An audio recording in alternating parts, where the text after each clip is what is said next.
Szóval a föld. Kuszarajzai elsimul. 2000 méterről, 2500-ról, 3000-ről. Minden elsimul.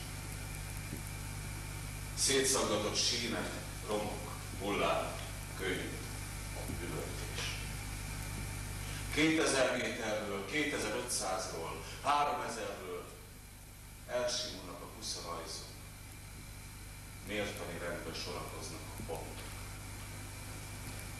Minden pont egy halál. Jean-Pierre Lenoir, mondd föl szépen a halál geometriáját. Jean-Pierre Lenoir, készültél? Ha jó jegyet akarsz, ne gondolkozz.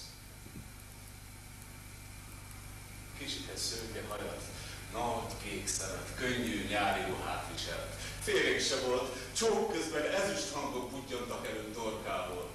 Nem kért, hogy vegyem el, én se szóltam. Talán jobb is így. Miért fájjon valakinek a meghal? Akarom, hogy fájjon valakinek a halálom. Jean-Pierre Lenoir. Csak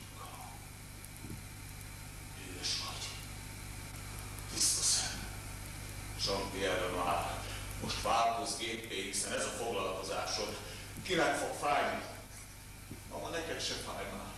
Azt mondják, itt vagy a közelemben. Nem igaz. Nem igaz. Nem igaz! Jean-Pierre Lenoir. Most szépen kioltani. Jean-Pierre Lenoir. Most szépen. Most.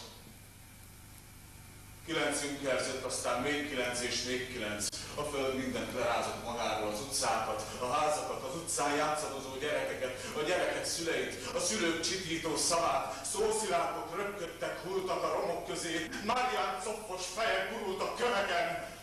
Hogy bömböl ez a Junkers? Hogy kerültem bele? Hogy bömböl ez a Junkers? Az ember a saját óvolata is se hallja, tehát én ezért bömböl így. Hogy kerültem bele? Bravo, Jean-Pierre Lenoir. Bravo, Jean-Pierre Lenoir. Bravo, Jean-Pierre Lenoir. Nézd, hogy gurul Marián coffos feje.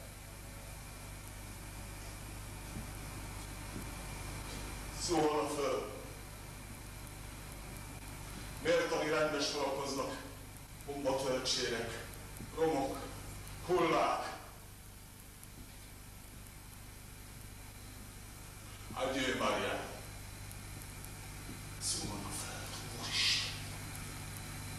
Hogy én zuhanok, és ő kerül egy